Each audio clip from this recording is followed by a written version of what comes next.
Great. Get back on with the holiday. Yeah, just relax. Catching up Enjoy with, yourself. Just catching up with BBC News. Good Good to stay informed. I'm so relaxed. I'll just have a look at the news. There's nothing that could make this holiday go wrong now. And what happened? Who were you flying with? I was not only flying with both Come on, there Thomas. Who were you flying with? and back, but also the hotel was owned by a little company that had been going strong for 137 years called Thomas Cook. Now, I don't know if you've been keeping up with the news, listeners, but Thomas Cook actually sunk without a trace one day before the end of my holiday. So I was one of those happy few who were repatriated in the biggest act of repatriation since Dunkirk. And did I get a hero's welcome? Did I get a fine on the train home? Yes. Did you? Yeah, I did. Now I know how Vietnam soldiers felt in America. Well, I was thinking, what did you get fined for? You didn't pay for the train. Something like that. Some bloody woman having a pop. I went, yeah. you don't know what I've been through. So our pickup for our flight was something like 8 o'clock in the evening on the day. Yeah. Went down to check it. They were like, they may change. So went down to check it, and then our pickup had been changed to 9 o'clock in the morning of the same day, and yet the flight had been pushed back to 5 in the morning the next morning. So I was thinking, that's a bit annoying for a thing to happen on a holiday. So we diligently came down on the day for 9 o'clock. Bags packed, everything, handed our room key, just went to double check the little thing they'd been printing out, and the pickup wasn't till 10 that evening. So we went, the Thomas Cook rep was there, they kept turning up, I don't know why. It's like a sort of act of altruism, which I suppose is a good thing, but it was just bizarre. Like, What were they doing? I don't know, charitable reps or something. They were just getting people out. Just getting the last chopper out of Turkey. Like the boats. Yeah. And we went to the woman, we were like, so yesterday it said 8 o'clock in the morning, and now it's just been changed to 10 o'clock. We even checked it before we went to bed last night, and she went, no, it definitely didn't. And I was like, okay. My common law wife's got a photo of this, so she got the photo up, and she went, oh yeah, it did say that. And I was like, right. So was she just thinking that you were never going to... I don't know if that is just... I mean, in fairness, she was doing that for free. So it's like... Yeah. I mean, people in customer service, I think, you probably shouldn't put up with that amount of abuse for the money you get. So why anyone would do it for nout, I don't know. But equally, don't just lie. I mean, we know things are up in the air, but don't just deny something's happened to our face. I still just... The whole Thomas Cook thing is still one of those things where it's the same as any corporation or business.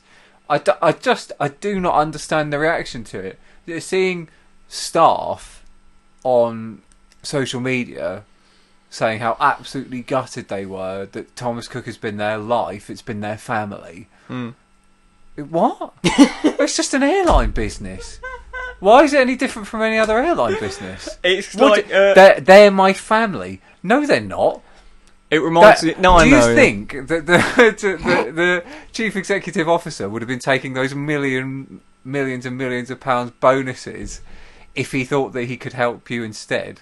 No, because he doesn't care about you. He cares about his delicious money. It reminds me a bit of when that Tory MP in London started crying when Big Ben fell silent for 3 years, about 6 months after Grenfell, where he didn't even turn up or something. So he started crying at a clock, stopping for a measurable amount of time, but not of people literally dying.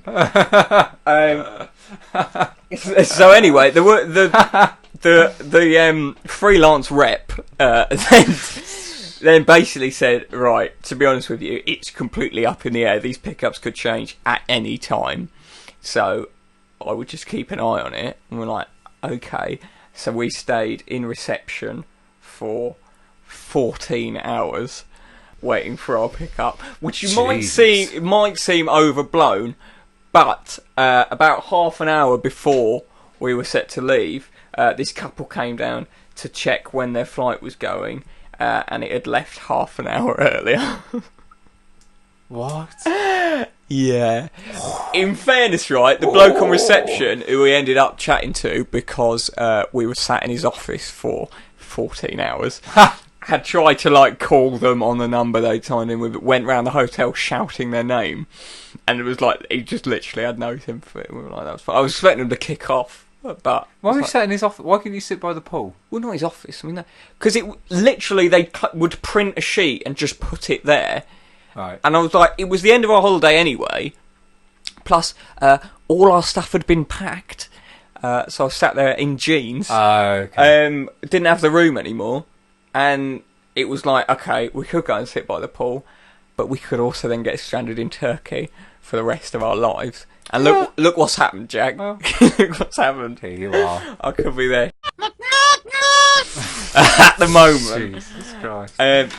So eventually, A fine job, I'm sure you do as well, mate. So eventually we got picked up, got picked up, taken to another hotel, and then put on a big bus thing with the rest of the scum to get shipped off. Got on.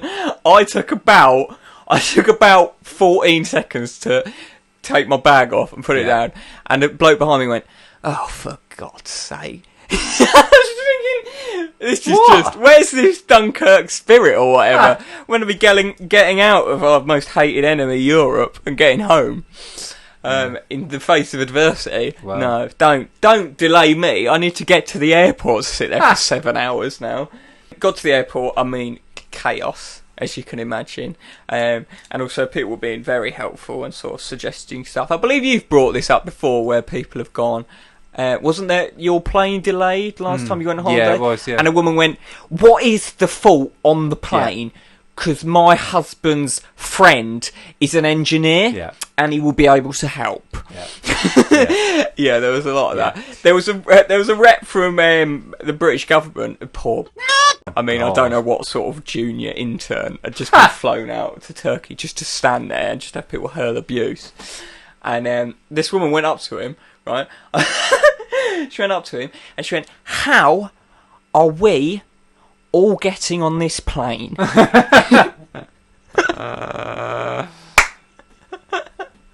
How did he solve that magic trick? I mean, joyous. I mean, airports are the worst. Full stop.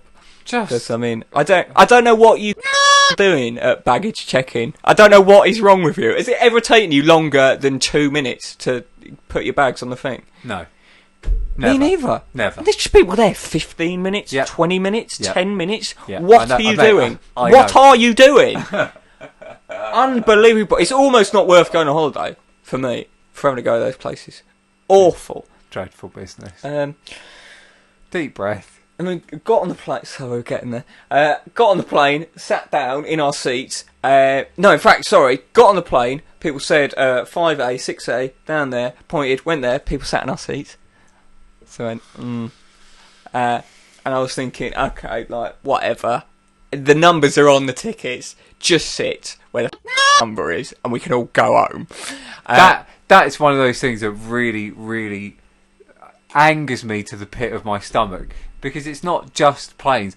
Cinemas, this thing happens all the time. I'm a regular attendee of Cineworld cinemas, which have a proper booking system online where you book your specific seat number, and then you turn up and you open the thing and someone's sat in your seat and you go, H1 and 2. Oh, sorry, this is our seat.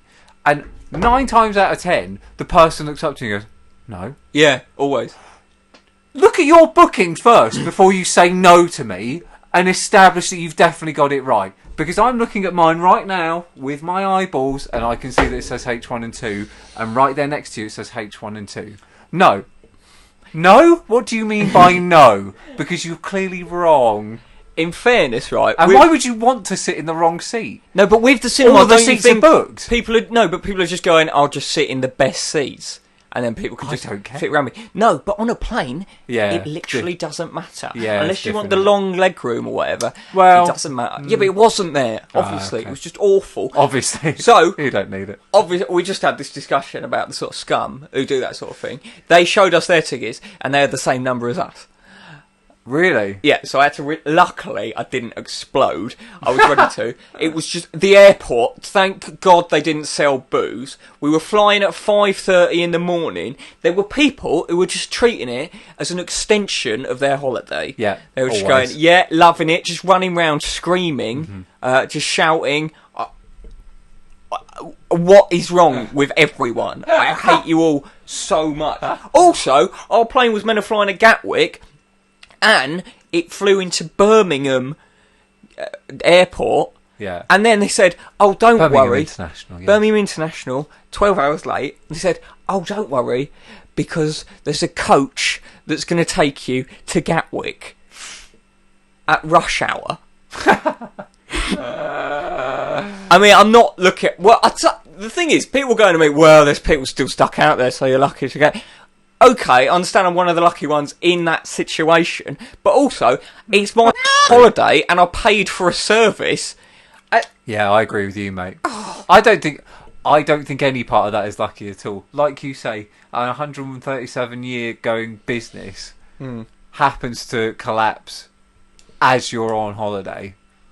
That's very unfortunate. No, I know, yeah. And then for all the delays and everything, I don't think you're lucky in any part of that. It's like someone going... There's no fortune there. It's like someone going, well, you have trod in dog but there's people who have trod in dog when And horse.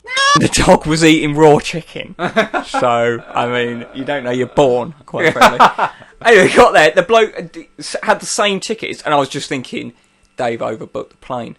We're in trouble here. Yeah. And then they went, oh no, it's fine, just go and sit over there. The air hostesses or whatever. I was like, okay, that doesn't seem... And then some more people came with tickets for where we were now sat.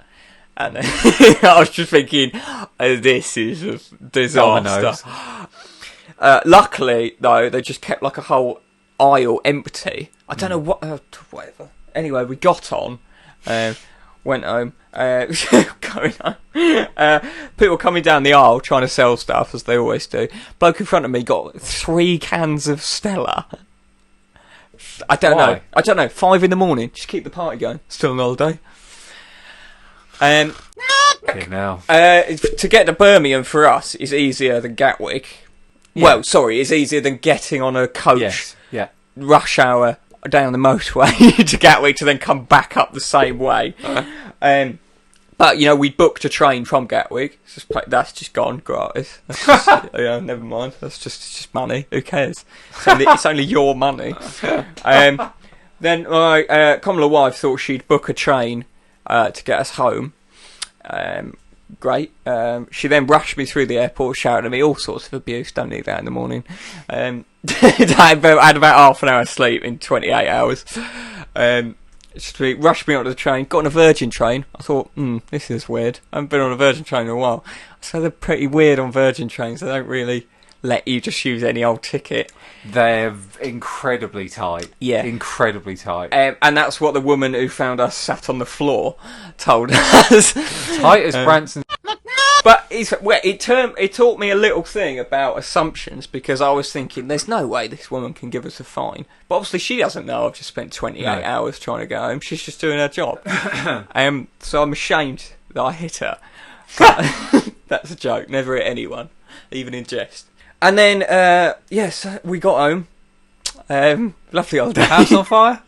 No, house was fine. Anything else? No, just fine. Just sort of collapsed in. Yeah. I think it was 28 and a half hours after. Jesus. Because we went to a hotel which was sort of like a spa as well, so it was proper relaxation centre. So it was nice. Both had busy years, got stressful jobs, so it was nice to come back to reality with a bump. God. Mate. And that, Jack, is what's annoyed me this week.